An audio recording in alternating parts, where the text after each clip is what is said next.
The link arrived in the middle of the night, glowing on Arev's phone like a small, stubborn star. He had been half asleep, the ceiling fan chopping the air above him, the room smelling faintly of dust and old books, when the vibration pulled him back into consciousness. No message, no name, just a link. For a long moment, he stared at it. His thumb hovered, his heart beating with the familiar caution he had learned over years of disappointments. Links could be anything: spam, a prank, or worse, a memory he had buried so deeply that even thinking of it made his chest tighten. He locked the phone and turned on his side, pressing his face into the pillow. Sleep did not come back. The fan hummed. Somewhere outside, a dog barked and then went quiet. Arev sighed and reached for the phone again. He clicked the link. The video began with a shaky frame, as if the person holding the camera hadn't decided what to focus on yet. Then a woman's voice spoke, soft but steady, and his breath caught so sharply it hurt. "Hi," the voice said. "I don't know if you'll ever see this, but if you are watching, please don't stop." Arev sat up in bed. His palms grew damp. The voice belonged to Mira. It had been 7 years since he had last heard her voice. 7 years since a slammed door, a shouted accusation, and a silence so complete it felt louder than any argument. He had told himself she was gone, that whatever they had been to each other had burned out and left only ash. He had moved cities, changed jobs, learned how to smile again without thinking of her first. And yet, here she was, speaking into his phone as if no time had passed at all. The video cut to her face. She looked older, not dramatically, but in the way life etches itself quietly around the eyes and mouth. There were faint lines near her lips, and her hair was pulled back messily, strands escaping to frame her cheeks. She looked tired, but there was a calmness in her expression he didn't remember from before. "I'm making this because words failed me back then," she continued. "And because I don't trust myself not to run away again if I try to say this to you in person." Arev swallowed. His throat felt tight, like it always did when he was on the edge of something he didn't want to feel.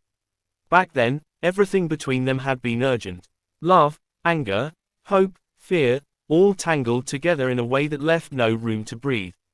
They had been young and convinced that intensity was the same as honesty.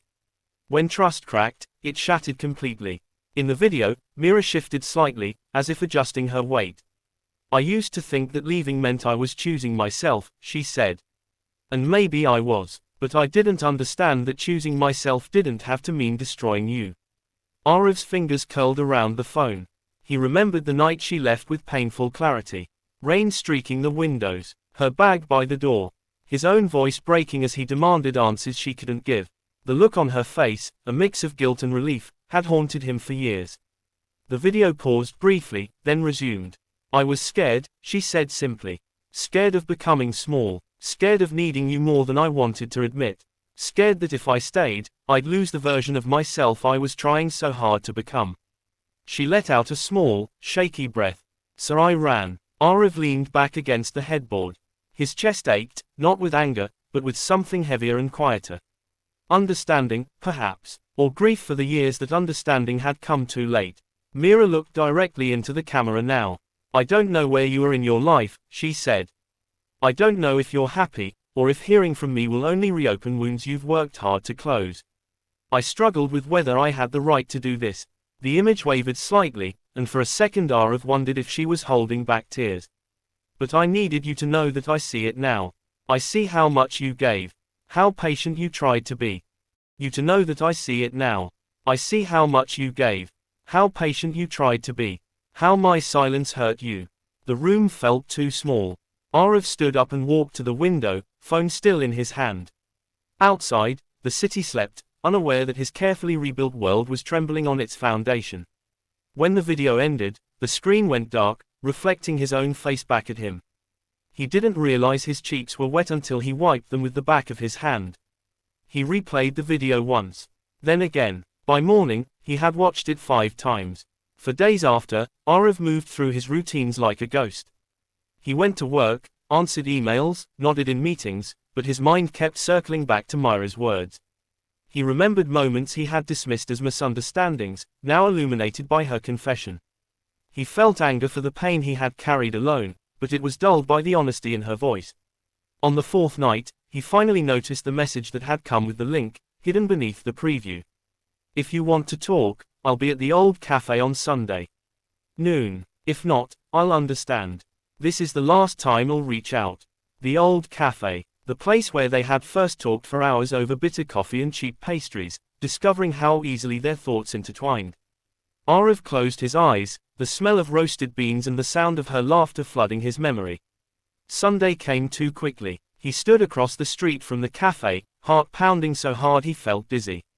Through the window, he saw her sitting at a small table near the corner. She wore a simple blue dress, her hands wrapped around a mug as if for warmth. She looked smaller than he remembered, but more grounded. For a moment, he considered turning away. He had survived without answers for years. Maybe reopening this door would only lead to fresh pain. Then she looked up. Their eyes met through the glass, and something unspoken passed between them.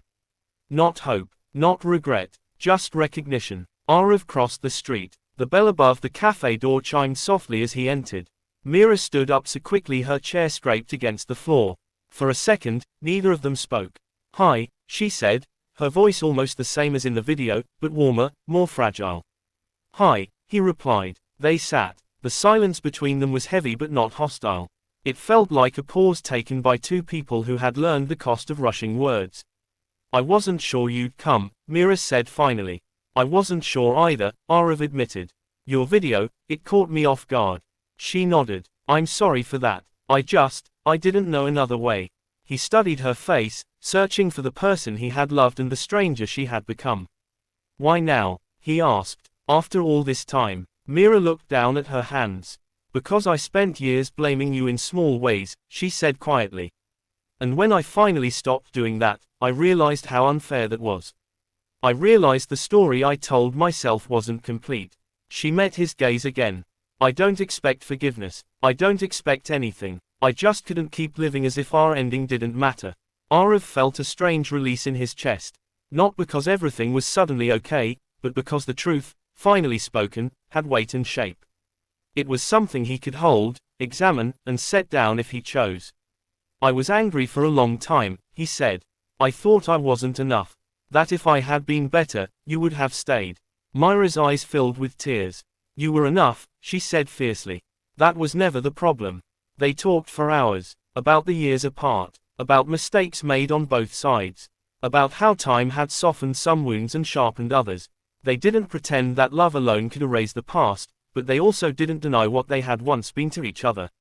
When they finally stood to leave, the afternoon light slanted through the cafe windows, painting everything gold. "I don't know what happens next," Mira said at the door. Arav considered his answer carefully. He felt lighter than he had in years, not because everything was resolved, but because he had stopped carrying questions with no answers. "I don't either," he said. "But I'm glad we talked." She smiled, a real smile this time, and nodded. They walked in opposite directions down the street. Arav didn't look back. He didn't need to. Some endings didn't close doors so much as open windows, letting fresh air into rooms long sealed shut. That night, lying in bed beneath the familiar hum of the fan, Arav felt something he hadn't felt in a long time. Peace. Not the loud, triumphant kind, but a quiet acceptance that wrapped around him like a gentle hand. The link had arrived unexpectedly, but it had given him something precious. Not a promise, but understanding. The first thing that woke him was the sound of rain, soft but persistent, tapping against the tin shade outside his window. The second was the vibration of his phone on the wooden table beside his bed. Arav lay still for a moment, staring at the dim ceiling, letting the sound of rain pull him gently back into awareness. Nights like this always carried memories.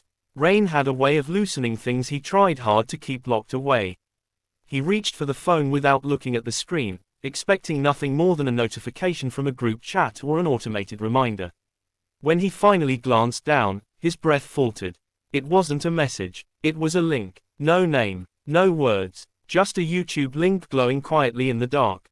For several seconds, he did nothing. He knew that feeling too well, the sense that a single click could change the temperature of his entire life. He had learned to be careful with such moments.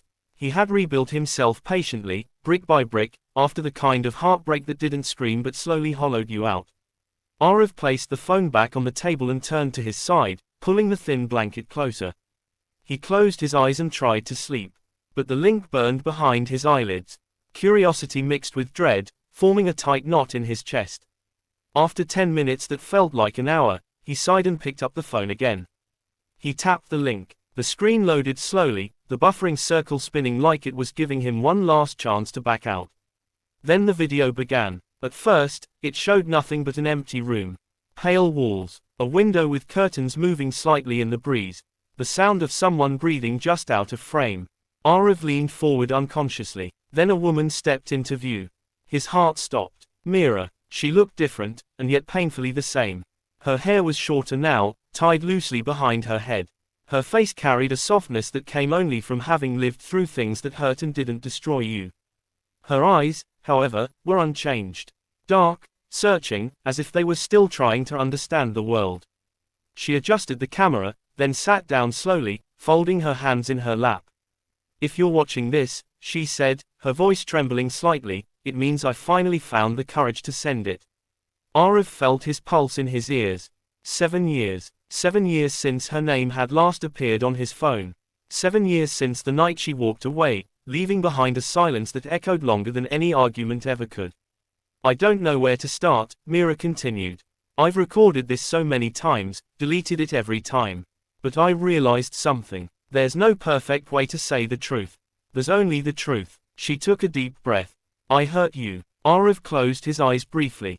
The words landed with a quiet weight, not sharp, not explosive, but heavy enough to make his chest ache. "I didn't just leave," she said. "I disappeared. I cut you out of my life like you were something I could just survive without acknowledging. And I told myself I had reasons. I told myself stories that made me feel less guilty." Her lips pressed together as if she was holding back tears. "But the truth is, I was afraid. Afraid of how deeply you knew me. Afraid of how safe I felt with you. Afraid that if I stayed, I would have to face parts of myself I wasn't ready to change." Arav sat up in bed. His hands were shaking. Memories flooded him without warning. Late-night conversations on the terrace, city lights blinking below them. Her head on his shoulder. The way she used to laugh suddenly, like joy surprised her. And then the fights. The misunderstandings. The distance that crept in so slowly he hadn't noticed until it was already too wide to cross. "I convinced myself that leaving was strength," Mira said softly.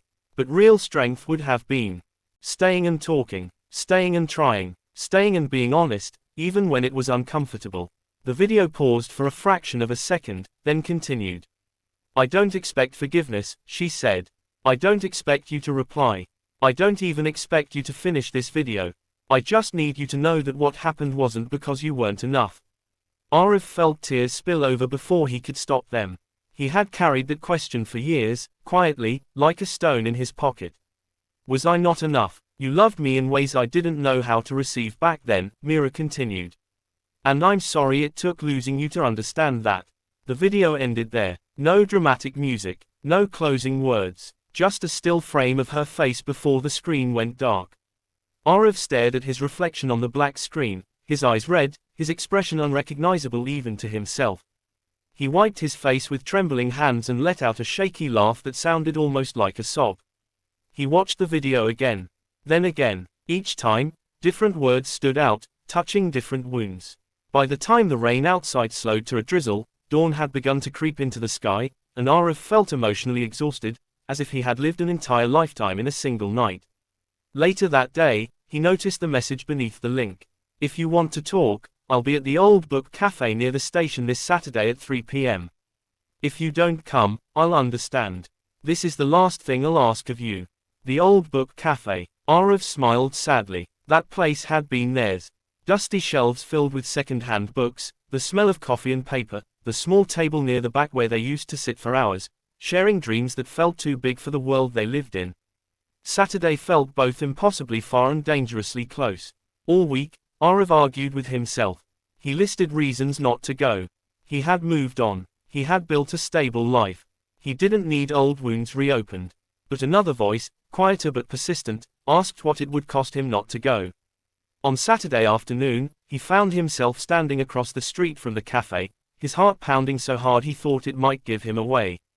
Through the window, he saw her sitting alone, flipping through a book without really reading it.